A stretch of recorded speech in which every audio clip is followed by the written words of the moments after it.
Boa noite, pessoal. A pergunta é a seguinte: qual a visão do Sérgio Cortella sobre a questão do eterno antes? Sempre que você pensa em um tempo, você consegue pensar em um tempo que vem antes dele, assim como um número, vem um número menor do que ele. Então, como explicar a idade do universo ou coisas infinitas para trás ou para frente? Essa é uma das questões mais sérias da física. E a física clássica, a física newtoniana, ela não lida com isso. Só a física quântica consegue lidar com isso à medida em que ela traz a noção de tempo, usando a relatividade, né, que o Einstein construiu, né, como concepção, para lembrar que nós só temos o problema do que veio antes do agora, porque a gente supõe que as coisas são sequenciais. E a Que pode física ser uma quântica percepção trabalha nossa. com simultaneidade, Aham. né? E, portanto, não existe algo anterior ao universo que temos dentro da física clássica, sem dúvida, Aham. a agonia se coloca. Né? Mas, e a palavra agonia significa aquilo que não tem origem, né? Aquilo que não tem gênese. Então, Ah, nesse é? Ah, que sentido, legal. né, se você observa a noção de um universo que, tendo de ter um princípio, terá uma continuidade sequencial, ela está colocada na física newtoniana, trazendo aqui um pouco daquilo que Heisenberg, Max Planck e outros construíram, aí depois Stephen Hawking, quando fez uma breve história do tempo, a noção mais certa é que o tempo é simultaneidade, né? Portanto, não há, né, nem um começo e, portanto, não há ali um fim, há universos paralelos que convivem. Como isso que eu estou dizendo é indemonstrável, porque é só no campo da teoria e dos cálculos, né, para que a gente pudesse ver isso, nós tínhamos que ir ao ponto de partida, é o mesmo paradoxo da infinitude. Zenão, um filósofo grego pré-socrático, ele levantava, né, uma questão que, do ponto de vista lógico, faz sentido. Ele dizia: se eu atirar em você uma flecha, essa flecha vai ter que atravessar uma distância entre mim e ti, que pode ser dividida no meio, dividido Infinitamente. o meio no meio, portanto é uma distância infinita entre nós dois. Aham. Portanto, a flecha nunca vai te atingir. Foi fácil lidar com o Zenão, foi só dar uma flechada nele.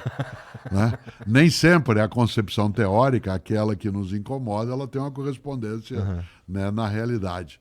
Nesse sentido, o antes do agora é uma questão que ainda está ligada a uma física um pouco mais antiga. A física mais contemporânea de agora já nem traria essa percepção. Mas a questão é muito boa e vale reler Uma Breve História do Tempo do Stephen Hawking. Aliás, essa é uma parte dele que não está sepultada. Olha aí. Boa. Cadê? Pitbull do Samba mandou R$ 30. Olá, professor. Que leitura você recomendaria para alguém que está há 5 anos no mesmo emprego, com remuneração excelente, mas insatisfeito com o trabalho e que perdeu a motivação do trabalho? Eu poderia recomendar um livro meu, mas não vou fazê-lo. Ah, Ah, é isso, cria a possibilidade de eu fazê-lo agora com mérito. boa. Eu tenho um livro chamado A Sorte Segue a Coragem. A sorte segue a coragem, que ajuda a pensar isso um pouco. Mas uma pessoa que está no mesmo lugar não significa que ela está estacionada. Significa que ela está harmonicamente equilibrada naquela condição. O que nos impulsiona é exatamente a necessidade de ter algum incômodo. Se há um incômodo, você altera. Vez ou outra, é preciso criar o próprio incômodo. Há hoje uma lógica que você tem que ficar o tempo todo alterando o lugar em que está, porque isso dá a percepção, né, de que a vida está tendo atividade. Não necessariamente. Né? Estar algo que você faz. Né? Você entrevista dezenas, centenas e vem fazendo. Vai dizer isso é monótono? Não, isso é rotineiro. Há uma diferença entre rotina e monotonia. Se quem faz a pergunta está num momento monótono, tem de mudar. Aham. Mas se é rotina, a minha rotina é fazer conferência, escrever, dar aula. A rotina é aquilo que eu faço sequencialmente, com frequência. A monotonia é aquilo que me entedia. E aí eu preciso mudar. Mas, como um dia escreveu Guimarães Rosa, né? Citando um ditado popular, o sapo não pula por boniteza, ele pula por precisão. Né? Então, se sente necessidade, vai ver. No livro A Sorte Segue a Coragem, você encontra um caminho para pensar um pouco isso. Que a gente vai deixar aqui na descrição para você, tá bom? Cadê? Tem mais aí? Bernardo mandou R$ 10. Gosto muito de ouvir o senhor, li todos os livros. Um grande fã. Pois bem, posso usufruir dos caprichos da vida sem ser considerado pecado? Dinheiro não traz felicidade ou é só uma falácia? Milor dizia, dinheiro não é tudo, a falta de dinheiro que é tudo. Portanto, é claro, há uma distinção que eu faço sempre, a pergunta é muito boa, entre aquilo que na vida é essencial e aquilo que é fundamental. O que é essencial na vida? Amizade, amorosidade, afetividade, liberdade, fraternidade. Essencial é aquilo que não pode não ser porque nos tornará menos. Fundamental é o que ajuda a chegar ao essencial. Dinheiro não é essencial, é fundamental. Não tê-lo traz perturbação. Tê-lo apenas não lida com o essencial. O essencial é aquilo que dá sentido à vida. Fundamental é o que favorece o essencial. Exemplo, propriedade é fundamental, não é essencial. Recurso, saúde, ela é algo que tem uma essencialidade. O que é fundamental é como uma escada. Uma escada serve para me levar a algum lugar. Eu não posso ficar em cima da escada parado. Há pessoas que param sobre a escada e nela ficam. Ora, meu avô italiano Ettore dizia, filho, preste atenção. Na vida, você nunca viu num sepultamento, na frente o carro fúnebre e atrás dele um carro forte. Se diz, essa ideia é uma aversão à propriedade? Não. É apenas um indicador de que é melhor que quando haja o término do caminho, que fique aquilo que não será levado. E fique para que haja a possibilidade de não ter, né, um legado que seja fratricida, que gere apenas uma ilusão momentânea. Por isso, voltando à questão, dinheiro sozinho não traz felicidade, mas a ausência dele pode gerar razões muito fortes para a infelicidade, o entristecimento. Há pessoas que, por exemplo, têm uma comemoração de Natal muito pobre, porque a única coisa que tem na mesa é muita comida. Mas não tem afeto, não tem partilha, né? Pessoas que são capazes de, na precariedade de recursos, encontrar possibilidade afetiva. Se elas tivessem recursos, aumentaria a partilha. O que vale é a partilha. Né? E nesse sentido, sim, né? O essencial é que é a razão. Né? Afinal de contas, quando se diz que da vida nada se leva, o que importa é aquilo que, como Stephen Hawking, não pode ser sepultado. Boa. Vai lá, Jean. Tem mais quantas aí? Tá bom. Ai, ai, ai, ui, mandou R$ 10. Salve, salve família, professor. Você já ouviu falar do Igor Fina? Ele faz umas imitações e a sua é minha favorita. Ha, ha, ha. Você sabe que eu adoro pessoas que fazem imitações. Eu ia te perguntar isso. Eu cara. gosto demais, porque a imitação ela é uma homenagem. A caricatura é uma homenagem. E eu sou muito imitado. Há uma diferença entre imitação e falsificação. O que me torna absolutamente irado é quando alguém simula ser eu, não como imitação humorada, Mas pra ganhar alguma mas coisa. para ele ludibriar pessoas.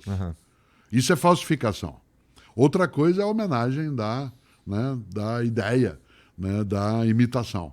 É muito comum que eu esteja andando num lugar e às vezes o pai ou a mãe para a mim e diz assim, meu filho te imita direitinho. E faz, filho, aí ele faz. Né? E como eu não consigo me imitar, né, eu sempre fico encantado com quem consegue. E o Igor Fina faz isso, né, com muita capacidade. Gosto de quadros que na TV, né, eles simulam ser eu. É gostoso, porque significa que aquilo é passível de trazer alegria, brincadeira. Mas o fingimento, aí eu não gosto. Por isso, eu admiro sim, né, o Igor Fina. Você lembrava o quê, Pedro? Ele foi no meu podcast. Né? Hã? Ele foi no meu podcast. Ah, ele foi no teu podcast. Na tua palestra. E ele me imitou? Opa. Um dia o Igor Fina imitou a mim para mim mesmo. Né? Ele foi a uma palestra que eu estava e aí eu pedi e ele o fez. É muito bom.